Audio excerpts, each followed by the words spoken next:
Segenap para bapak, para saudara hadirin, kita masih berbicara terkait tentang rezeki. Di sana kita sudah baca satu ayat dan sudah kita hafal. Allah Subhanahu wa taala berfirman, "Wa ma min dabbatin fil ardi illa 'alallahi rizquha." Nah, ini yang sedang dibahas tentang ayat ini nih. Wa ma min dabbatin fil ardi illa 'alallahi rizquha.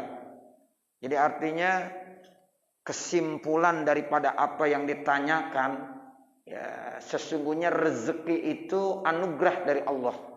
Ya, jadi ar-rizq tafaddulun minallah. Rezeki itu adalah anugerah dari Allah Subhanahu wa taala. Jadi artinya Allah punya kewajiban untuk memberikan rezeki. Kalau dari kalimat atau redaksi wa ma min dabatin fil ardi illa 'alallah. Itu 'alallah ada alatnya. Nah, di situ maknanya wajib bagi Allah. Nah, banyak ulama-ulama tafsir yang menjelaskan seperti itu. Ya, jadi anugerah Allah itu rezeki. Makanya manusia bukan mencari rezeki, karena rezeki nggak perlu dicari.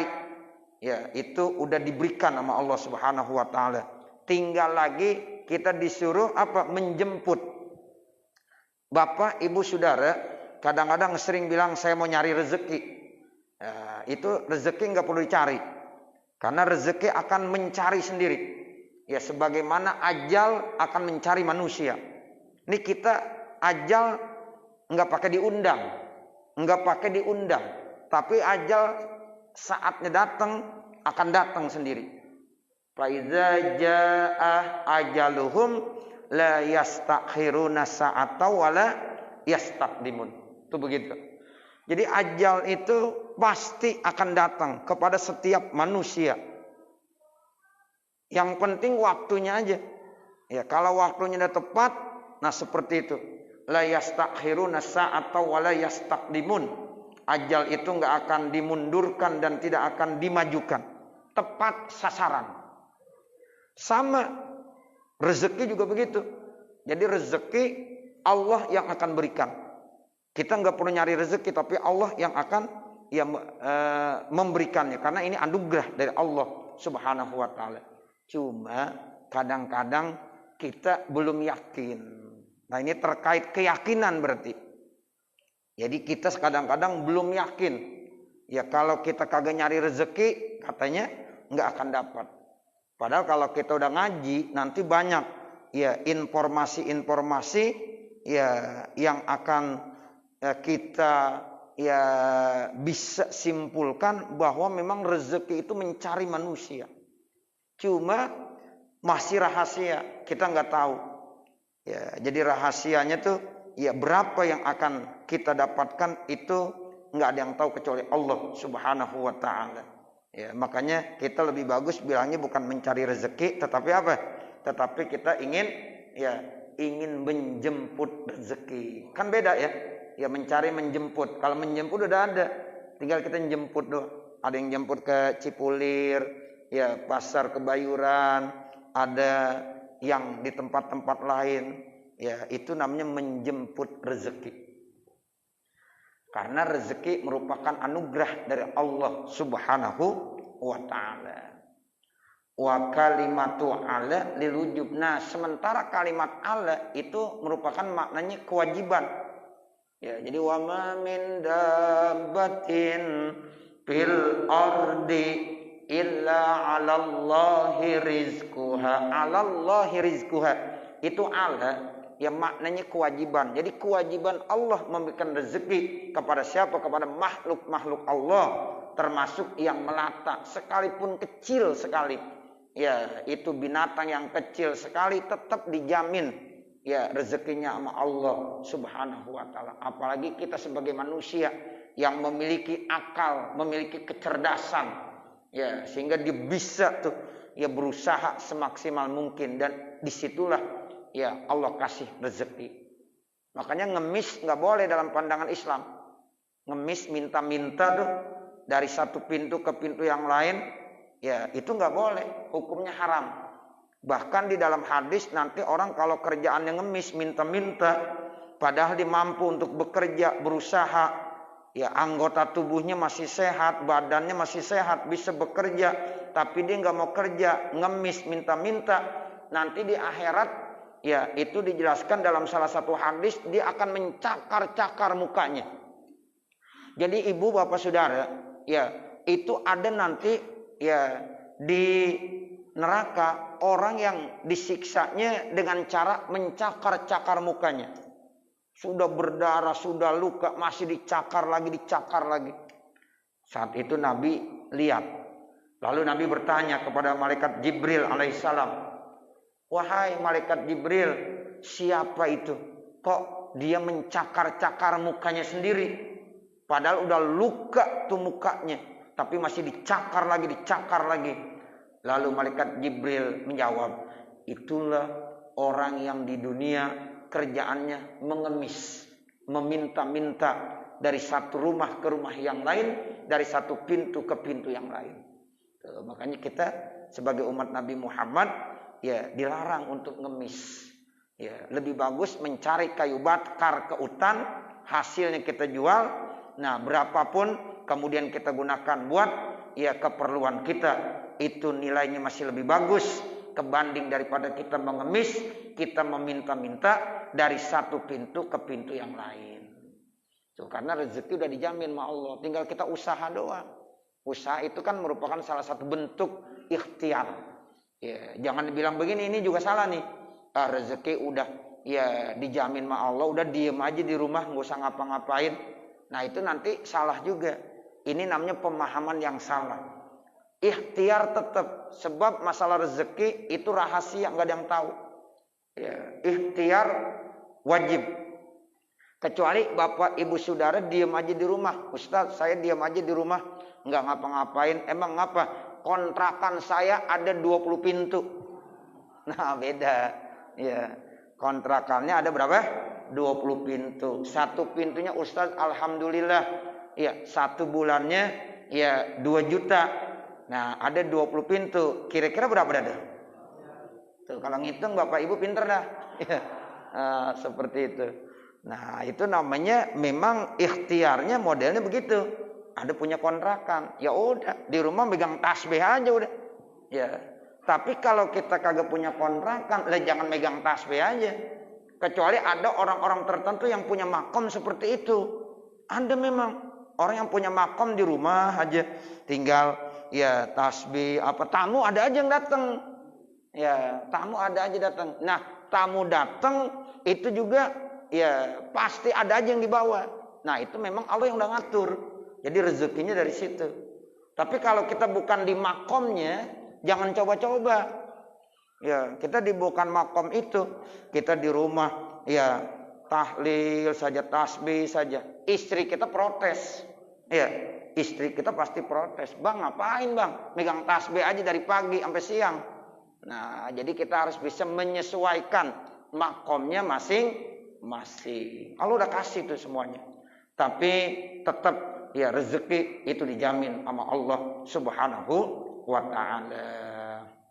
Wal jawabu, bermula jawabannya, annahu tafaddulun fir martabatil ula. Ya, sesungguhnya yang pertama, dalam martabat yang pertama itu anugerah dari Allah. Jadi rezeki merupakan anugerah dari Allah Subhanahu wa ta'ala.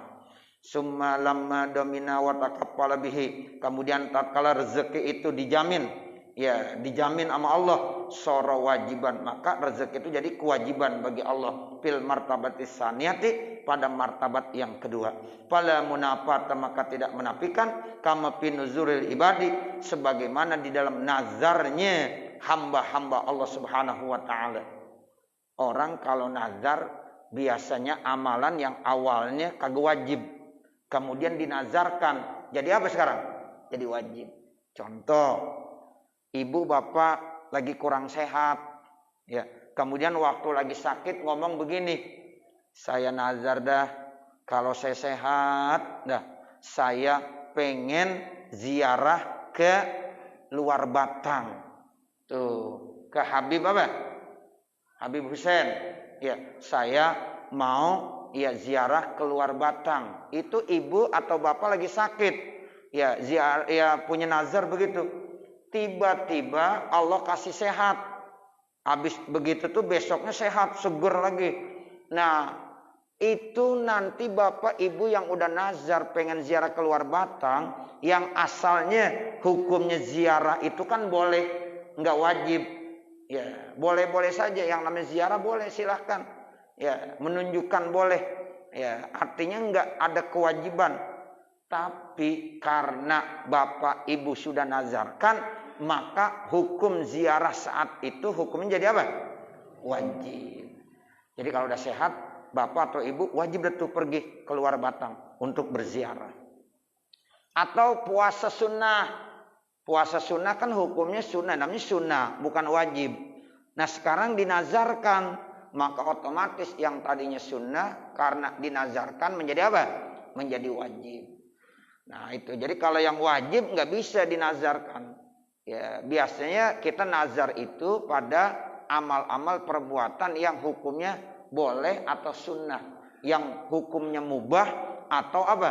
Atau yang hukumnya sunnah. Nah setelah kita nazarkan, maka hukum tersebut berubah menjadi kewajiban.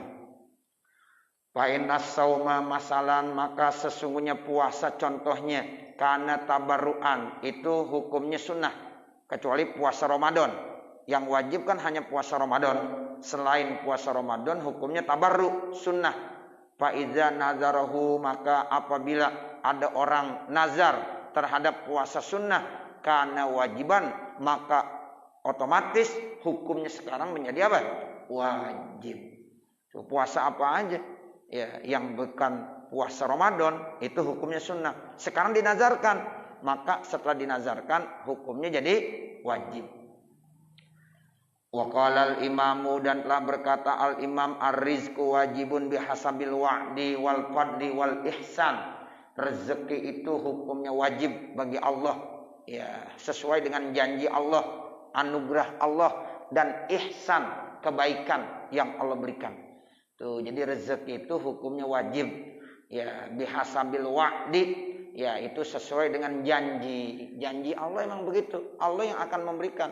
Dan itu sesuai dengan anugerah Allah. Dan itu termasuk ihsan, salah satu kebaikan yang Allah berikan. Wa maknahu, bermula maknanya, annar rizqa, sesungguhnya rezeki, bakin ala tafaddulihi, itu tetap atas anugerah Allah Subhanahu wa taala. Lakin akan tetapi lamma wa'ada bihi, tatkala Allah berjanji untuk memberikan rezeki, wa huwa, dan dia Allah, la yabkhalu, tidak akan bakhil, tidak akan pelit, bima wa'ada, dengan apa yang ia sudah janjikan. Allah berjanji akan menjamin rezeki semua hamba-hambanya, semua makhluk-makhluknya, dan janji Allah tidak pernah diingkari. Kan kita sering baca tuh, innallaha la yukhliful mi'ad. Sesungguhnya ya Allah itu tidak pernah apa? Ingkar terhadap janjinya. Jadi Allah nggak pernah ingkar terhadap janjinya. Insya Allah benar semuanya. Ya, makanya kita percaya lah, kita percaya. Ya, itu begitu. Makanya nanti banyak tuh ada beberapa cara usaha supaya rezeki itu jadi lancar. Diumpamakan Bapak Ibu Saudara, rezeki itu seperti keran. Itu ada airnya, airnya ada di atas. Keran ini ada yang bagus, berarti lancar. Ya, kemudian ada yang udah agak mampet-mampet, berarti kita buka kerannya, itu keluar airnya apa? Sedikit. Nah, ada lagi yang mampet banget. Ya, kita buka kagak keluar-keluar, cuma netes doang. Padahal airnya sama-sama ada di atas. Ya, ada itu air. Cuma kok kenapa? Yang satu ya itu lancar karena kerannya bagus. Yang satu lagi agak macet. Mungkin kerannya ada yang mampet dikit-dikit. Nah, yang satu lagi benar-benar mampet. Ya, keluar tuh cuma netes doang, netes doang. Nah, begitulah rezeki. Ada udah sebenarnya, udah ada tuh rezeki.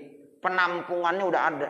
Airnya udah ada. Cuma kok bisa ada yang lancar, ada yang mampet, ada yang mampet sama sekali. Nah, itu ada kiat-kiat supaya rezeki kita lancar bagaimana. Yang pertama, yang membuat rezeki itu lancar, jangan kurang-kurang berdoa buat orang tua. Ya, itu yang pertama. Ya, jadi sering-seringlah berdoa buat orang tua kita. Kalau kita nggak pernah berdoa buat orang tua kita, itu nanti penyebabnya ya kerannya jadi mampet. Nah, begitu makanya ayo sering banyak doa. Rabbighfirli wali walidayya warhamhuma kama rabbayani shaghira. Al ihsan ya berbuat baik kepada kedua orang tua. Itu yang dikatakan wa qada rabbuka alla ta'budu illa iyyah wa bil walidaini ihsana itu begitu. Ya, jadi kita disuruh berbuat ihsan kepada orang tua. Dampaknya apa? Sangat besar sekali. Minimal rezeki kita dikasih kelancaran sama Allah. Tuh begitu. Jadi kita kalau seandainya kok rezeki saya kenapa mampet banget nih. Nah mungkin kurang doa kita buat orang tua kita. Kadang-kadang kita sering lupa doain orang tua. Ayah dan ibu. Apalagi ibu. Wah ibu itu lebih lagi. Ya, sehingga kata Nabi ummuka sampai 3 kali. Ya, siapa orang yang paling harus saya berbakti, berbuat baik? Kata Nabi, ummuka. Kemudian siapa lagi? Ummuka. Kemudian siapa lagi? Ummuka. Sampai 3 kali Bapak Ibu Saudara. Ya ibu kamu, ibu kamu, ibu kamu. Summa abuka. Kemudian baru ayah kamu. Masya Allah. Itu salah satunya begitu. Dengan kita selalu ya berbuat baik kepada orang tua. Ya jangan lupa ya senantiasa berdoa buat orang tua, insya Allah itu akan membuat lancar rezeki. Yang lain-lain banyak lagi, ya banyak lagi. Tapi kondisi karena memang waktu sempit diperbatas hari ini, ya jadi itu aja yang saya sampaikan. Ya jadi berbuat baik kepada ya orang tua. Nah seperti itu. Nah kemudian ya di sini dibilang lagi, ya wa huwa la yabkhalu bima wa'ada. Allah itu tidak akan pelit dengan apa yang Allah janjikan. Sebab innallaha la yukhliful mi'ad. Karena Allah itu tidak akan ya ingkar terhadap janjinya. Beda sama kita. Kalau kita sering ingkar, janji tinggal janji. Sering bohong kita. Ya, janjinya begini. Tuh, kita kadang-kadang cuma janji doang. Apalagi kalau lagi ada pemilihan, janjinya macam-macam. Pengen begini. Udah jadi aja dah, lupa. Ya. Itu rakyat dibohongin mulu. Nah seperti itu. Ya cukup udah waktu isya. Mudah-mudahan apa yang kita baca pada kesempatan malam hari ini ada manfaatnya. Wassallallahu ala sayyidina Muhammadin wa ala alihi wa sahbihi wasallam. Walhamdulillahi rabbil alamin. Wassalamualaikum warahmatullahi wabarakatuh.